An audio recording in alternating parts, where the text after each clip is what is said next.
So the WPA guide mentions three writers who are representative of the contemporary literary scene in Mississippi. This is 1937. Stark Young, William Faulkner, and Will Percy. Let's take a detour.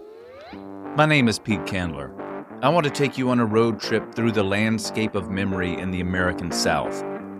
Starting in the Mississippi Delta, we're wandering our way across the region to end up in Atlanta, Georgia.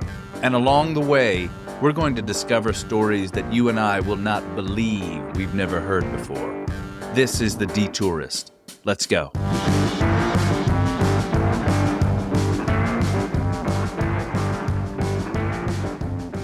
We've talked about Will Percy a little bit. Will was from the Delta, as I've mentioned. He was from Greenville. He is one of the great exponents of the Delta aristocracy. A beautiful, eloquent writer. The Percy home in Greenville was a sort of crossroads for the literati from across the country. He was a pretty cosmopolitan guy for the Mississippi Delta in 1937. Stark Young was also a pretty cosmopolitan figure. He wasn't from the Delta. He was from Como, which is in North Mississippi. But he is one of these three figures who, in 1937, was regarded as exemplary of Mississippi literature. He's even mentioned on the first page of the WPA Guide to Mississippi. In the very second paragraph, he is linked with William Faulkner as, quote, Mississippi's two best known interpreters. Now, this is interesting for a number of reasons. Everybody knows the name William Faulkner. Whether or not you've read Faulkner or have any interest in him whatsoever, you know the name. But how many people remember the name Stark Young? I'll be honest, I'd never heard of Stark Young until I read the WPA Guide. Stark Young came from, like Will Percy, Mississippi aristocracy. And this guy was well-heeled, well-educated. He was a world traveler. He taught in the Northeast in Ivy League schools for a long time. And eventually, like me at age 40, he realized that academia was not for him. So he left to write plays. And he wrote these kinds of plays, which you wouldn't think of coming from Mississippi in the 1930s. Highly erudite, evocative of European dramatic tradition. And he won all kinds of awards. He wrote hundreds of articles for the New York Times, the New Republic. He was the drama critic for the New Republic for many years. And he was a decorated figure in not just Mississippi literature, but in literature nationally. And now he is almost completely forgotten. None of his books are still in print, except for one, So Red the Rose, which is a novel about the Civil War, or at least about the Civil War era. And it illustrates Young's preoccupation with the world before the Civil War and the world after it. And the reason I mention him here is not because he has any particular association with the Delta, but because of the influence of his ideas about the South and how they relate to some of the visual iconography of the Mississippi Delta. And I'll come back to that in a minute. But Stark Young was one of the 12 authors who contributed to a really famous book published in 1930 called I'll Take My Stand. It was attributed to 12 Southerners. Most of them were of the fugitive poets school or the Nashville agrarians, orbiting mostly around Vanderbilt University. These 12 Southerners included literary A-listers like Allen Tate, John Crow Ransom, and Robert Penn Warren. It was a collection of essays published in 1930. The subtitle is The South and the Agrarian Tradition. So these 12 white poets and scholars and novelists got together and compiled this collective defense of the Southern so-called way of life, which they identified with the agrarian tradition, as opposed to the industrialism that characterized Northern society, and which they all hated. And that's its own subject. We'll leave that to one side for a moment. But you can tell from the title itself that this was a characteristically Southern move in the sense that the book adopted a defensive posture of Southern culture, which is a really tricky term. But for now, we'll just hold on to it for a second. Each of these 12 Southerners defended in one way or another, sometimes full-throatedly, sometimes with some reservations, the idea of the South as an agrarian culture rooted in family, tradition, home, and so on. Some of these essays have not aged particularly well. But the book itself is a monument to a couple of things. One, the incredible literary productivity of the South in the 1920s and 30s. Even the fact that you could have a national figure like Stark Young, who was so influential and so celebrated in his own day, now completely forgotten. It's a testament to the fact that the South was producing all of these really gifted writers who, in many ways, saw themselves as carrying on this European literary tradition. These guys went by a lot of different names. The fugitive poets, the Southern agrarians, the Vanderbilt agrarians. But Stark Young's concluding essay captures kind of the essence of the project as a whole. It's called Not in Memoriam, but in Defense. I should say from the beginning that there are some really gorgeous passages in this essay by Stark. He bemoans the rise of this sort of charlatan figure who is a product of industrialist capitalism, who has no talent or skill apart from drawing attention to himself. He hasn't got a lot positive to say about the culture of capitalism or the culture of industrialism, at least, as he sees it in the Northeast and he sees it coming into the South. This is one of the things that the 12 Southerners were all more or less united against, is the encroachment of Northern industrialism into Southern culture, and therefore the evaporation of some of these things that these men felt were essential to that culture. And the concluding note of Stark Young's essay has to do with what I think is a really good question. What is the end of living? What is life for? It's a really, really big question, and props to Stark Young for going there and not simply remaining at a level of superficiality or sentimentality. What is the end of living? That's what Stark Young is concerned with. And in the penultimate paragraph of his essay, he writes, "To arrive then at some conception of the end of living, the civilization that will belong to the South, is our great immediate problem. But in this case, as always in life, alongside a man's open course, there moves a mystery, to him dark and shining at once. The mystery here is change, whose God is mutability." That's a beautiful couple sentences. It harkens back to Will Percy's line about the shifting, unappeasable God of the country, speaking of the Mississippi Delta, feared and loved the Mississippi River. So that kind of mutability for Percy is written into the landscape. I want to give Stark Young credit for his eloquence and the depth of his learning and of his existential concerns. For one thing, he doesn't reduce Southernness, whatever that is, to sweet tea and pimento cheese. But there's a lot to pause over in this essay that is a little more troubling. First of all, Stark Young is, like I said, of the white aristocracy. At the beginning of his essay, he says, "At the outset, we must make it clear that in talking of Southern characteristics, we are talking largely of a certain life in the Old South, a life founded on land and the ownership of slaves." At the end of that paragraph, he talks about the manners and customs of the South do not wholly arise from the bottom mass. They have come from the top downward. It is true that our traditional Southern characteristics derive from the landed class. So here is a vigorous defense of an idea of Southernness that does not include Black people at all. Its identification of what is characteristically distinctively Southern has almost everything to do with the landed slave-owning class. And Stark Young is not apologetic about this at all. I mean, this is 1930, so it's not exactly controversial in his milieu. He is a defender of the idea of university education for a small number of people, not for everybody. Like many of his contemporaries, he doesn't regard Reconstruction as a very positive thing. He talks in what we would now call coded language, resentfully about the rise of people whose share in things had been restricted.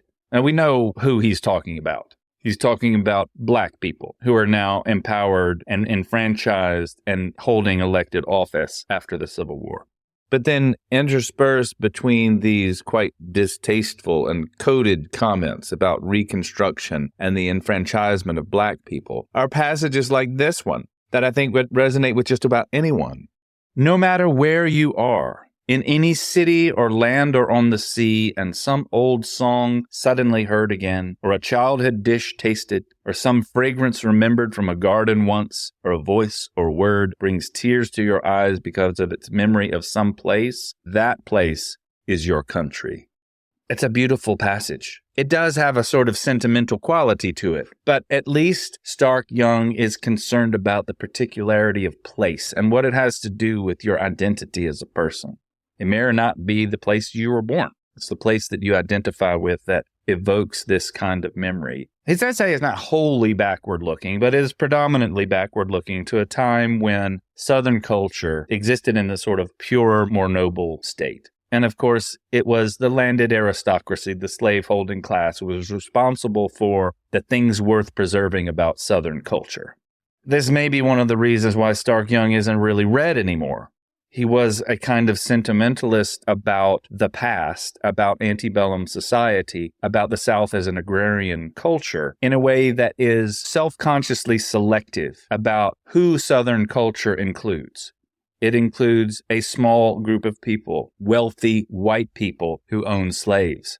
The culture that those people built, according to Stark Young, was not entirely worth giving up. There are some things that died after the Civil War that did not deserve to die from that culture. This is Stark Young's view. It's pretty clear that he thinks Reconstruction, the enfranchisement of formerly enslaved people, was not a good thing. He's also not a full-throated apologist for Anglo-Saxon men. He thinks they naturally lack taste, a direct quote from this essay. Nevertheless, they are the class that rules Southern society. There's also a note in this essay about religion that I find very interesting. There is a line in this essay in which he says, "We have to remember that to convert the South to religion is only to convert religion to the Southern. Our religion will depend on us." Now, this is one of many passages in this essay that makes you go, wait, what? He has a gift for obtuseness, for obscurity, that I'm guessing kind of goes back to that European tendency, the sort of celebrated obscurity that is a mark of erudition. So in a nutshell, Stark Young, one of the three people the WPA guide mentions as leading lights of contemporary Mississippi literature, the other two being Faulkner and Will Percy, is a gifted dramatist and a kind of sentimentalist about pre-war white society. But this is where I think Stark Young is actually a very relevant figure for today, because today there are plenty of folks who identify Southern culture with a white version of Southern culture, whose idea of Southern identity and Southern history does not include Black people, whose idea of what it means to be Southern is a white idea of what it means to be Southern. As a general rule, these people can be seen waving Confederate flags. If you see someone waving a Confederate flag today, it is safe to assume that they will defend such an act in the name of heritage, not hate. And that so-called heritage is the kind of heritage that Stark Young was defending. A white heritage. The identification of Southern culture, of Southernness with whiteness. That's where I feel like Stark Young is relevant today. And he's relevant to the Delta. And he's relevant to a particular spot in the Delta, north of Vicksburg.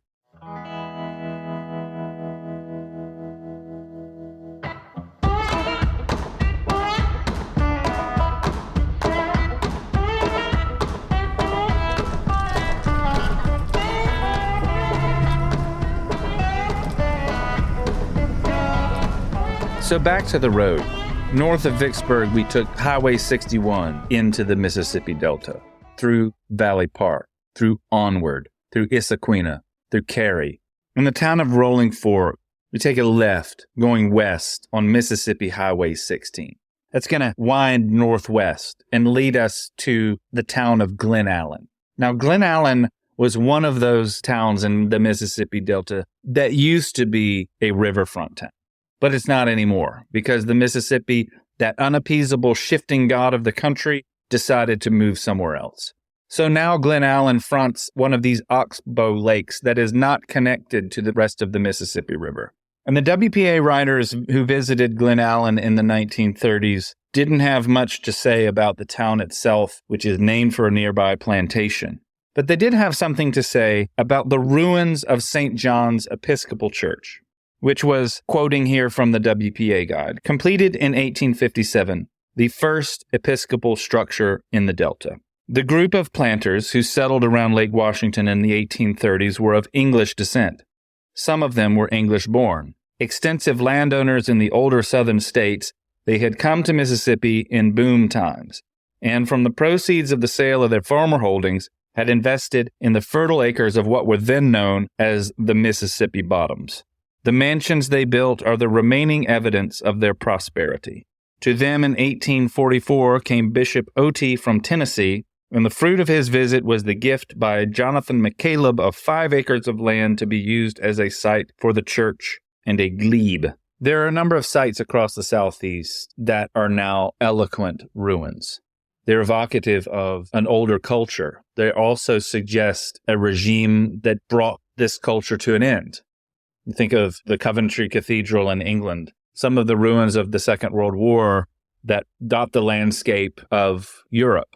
By contrast, some of the churches that survived, like Cologne Cathedral, those avatars of the Second World War, whether they be ruins or the sole remaining structures to survive. There are sites like this across the South. One of them is Old Sheldon Church in the South Carolina Low Country. One of them is the ruins of Windsor in Mississippi, just south of Vicksburg in Port Gibson, a once glorious colonnaded plantation home. All that remains of Windsor are the columns. And it could be a figure for the way the South is identified with a particular snippet of American history. Just think of the outsized airtime the Civil War gets on historical monuments, in, say, flags that get flown, and so forth. It was 4 years of the Southern experience. Windsor is an image of that. It's a ruin from 1890. It was completed in 1861, but the house only stood for not even 30 years. And it has been ruins far longer than it ever was as a working or habitable home. Even though it's a ruin, a place like Windsor is rich in imaginative capital for the idea of a lost mythological past. And then another one is St. John's Episcopal Church in Glen Allan, Mississippi, the oldest Episcopal church in the Delta, and it is now one of these eloquent ruins. When you visit a place like this, it's hard not to think of those European ruins, like the monasteries that were, quote-unquote, dissolved in the 16th century in England by Henry VIII, whose anti-Catholicism left its mark on the landscape. Or the church in St. Andrews in Scotland, right on the edge of the world, it seems, with a beautiful Gothic church that is simply a shell of what it used to be. Glen Allan is kind of like that. And even the name, Glen Allan, sounds like a whiskey. St. John's Episcopal Church in Glen Allan is like the Mississippi version of Coventry Cathedral or Fountains Abbey or the Cathedral at St. Andrews. Which is to say, it's not just a collapsed building. It's a building whose state of ruination is meant to say something. It's meant to communicate something about what was lost or what was destroyed and who did the destroying. The Old Sheldon Church in the South Carolina Low Country has been treated for decades by Low Country South Carolinians as a testament to the evil of the Union Army, particularly everybody's favorite villain, William Sherman. The story went down there that Sherman destroyed the church because Sherman was a terrible person. He was an anti-Christian, obviously, because he was a Yankee, and all he wanted to do was destroy Southern culture. It turns out that that's not exactly what happened, but that's a story for another time. We'll eventually end up in the South Carolina Low Country, and we'll go see Old Sheldon Church for ourselves. But right now, look at St. John's Episcopal Church here in Glen Allan. The Episcopal Church harkens back to England itself. So it's a connection not just with a religious tradition, but with a culture. The fact that it is in a state of ruin says something about what we have lost. Now, I just used the word we, and the we I mean there is Stark Young's we. What the landed, slave-holding planter class of the South lost. So a church ruin like St. John's is a monument to that older culture. It's kind of a visual image of the thing that Stark Young is talking about in his essay. Let me read a little more from the WPA guide. In October 1852, at which time the families which leave that region in summer months generally return to their plantations, the building was begun. There was delay because of the necessity for importing materials from England and an organ for the wilderness. When the church was dedicated in April 1857, the services were stopped by a snowstorm. Slaves were given their own gallery, and the richly carved chancel, pulpit, and altar were fashioned by the Negro sexton Jesse Crowell, who was buried from the church and was afterward given a place in the adjacent cemetery. After the war between the states, the church began to decay, and a cyclone completed the ruin. Still evident is the outline of the corner tower with circular brick windows webbed in vines. Its design is based upon that of the English Gothic. The churchyard still bears the name of Greenfield, the plantation of Jonathan McCaleb. In its well-kept enclosure, a number of iron crosses mark the graves of Confederate dead. We first visited St. John's on our 5th tour in 2004. And I think I viewed the ruins of St. John's Church in Stark Young's terms, as a sad memorial to a culture that was destroyed that did not deserve to be destroyed. That's how I think I viewed it when I first saw it 20 years ago. I have to confess, I was somewhat under the spell of the Vanderbilt agrarians, this idea of Southern culture as an anti-industrialist agrarian form of life, which I was not wise enough to realize I had zero connection to. Zero connection, at least within the last 150-something years, to an agrarian way of life. My family were city dwellers. They were not agrarian people. But anyway, it would take me a while to learn the sentimentality behind that idea of the South as an agrarian culture, the South as the heirs of old England, the realization of the English ideal of parish life or of town and country or whatever it may be, plantation culture as a kind of extension of English manor house living or whatever it might be. I was under the spell of that kind of sentimentalism.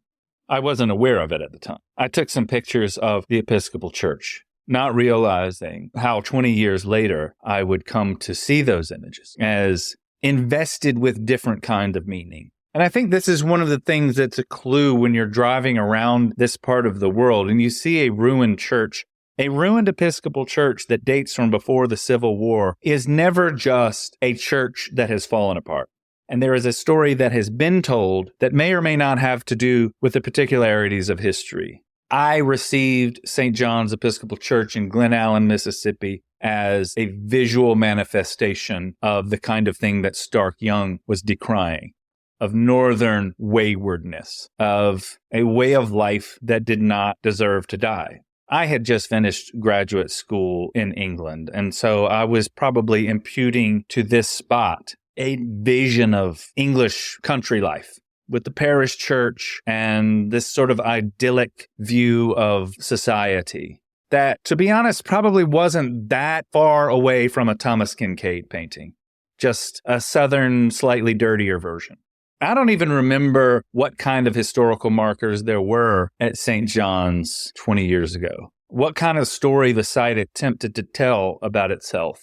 What I now understand as an overly sentimentalized version of Southern history that is selective about who the actors in Southern history are, about what Southernness means and who makes it, if there is such a thing as Southernness. 2 days into this road trip together, I'm not sure there is such a thing. But I know there have been attempts to identify Southernness with the culture, whose decay is the premise of that culture. The idea of Southern culture as you find it in Stark Young, as you witness it in St. John's Episcopal Church in Glen Allan, is a celebration indirectly of loss, a celebration of victimhood. You see this idea on Confederate monuments all over the place. The moral innocence of antebellum society, of the slave-holding class. This is one of the fundamental principles of the lost cause ideology. And it's not unrelated to what a church like St. John's and Glen Allan means and what it represents.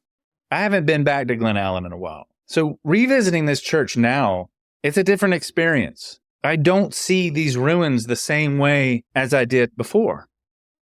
Then I think I wanted to see those ruins as a testament to somebody else's bad faith, to that favorite antagonist in the South, outside agitators. I was totally taken in by that. Now I see the sacralization of these ruins as a testament to the insecurity of that story, the insecurity underneath the lost cause version of history. A culture which is premised on someone else's bad faith, a culture whose fundamental posture is defensiveness, whose story about itself orbits around a story of its antagonist's wickedness, selfishness. That is not a healthy culture.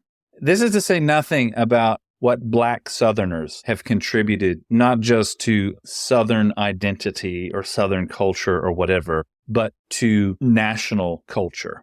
So on my first visit to Glen Allan, I think I viewed the ruins of St. John's Episcopal Church as sad because it was sad that this church was destroyed. It was sad that this sort of Mississippi Delta version of English parish life did not survive. Now I view it as a kind of monument to a vision of reality that is articulated in Stark Young's essay, and how sad it is that that version doesn't include Black Southerners. What a sad version of Southern culture that is. If you limit the Southern contribution to the world to the valorization of family, home, tradition, and so forth, A, that's not especially Southern, and B, it's not especially white either. Those things aren't exclusive to the slaveholding class. What is exclusive to the slaveholding class in Stark Young's view is the bounteous leisure that white people have enjoyed at the hands of other people's labor. How sad it is to celebrate that kind of leisurely existence with no acknowledgement of the freed labor of people whose work and existence creates the conditions for that leisurely kind of existence. So now I view these beautiful ruins as like the Mississippi Delta itself, layered with accumulations of silt of meaning. Now they represent something to me that they didn't 20 years ago. The least interesting thing for me about the Mississippi Delta is the culture that Stark Young wanted to preserve. The white aristocracy in the Mississippi Delta, which was a very small minority of the population, actually left very little in terms of its cultural contributions. Even Stark Young has vanished from literary memory. That's not entirely a good thing. But if St. John's is a monument to anything, for me, it's a monument to the despair, the melancholy, not of a lost cause, but of a culture whose almost paranoid self-protection depends upon its deliberate ignorance of the contributions of people who made that way of life possible. The most enduring cultural contributions that come out of this region are not white contributions. It is a great paradox that this region that has so identified itself with wealth and with violence, with prosperity and oppression, with deprivation, with murder, with violence, with lynching, and with grand estates, has produced some of America's most magnificent works of art in terms of literature and music, especially, and continues to do so. The creative days of the Mississippi Delta are not in the past. They are still with us.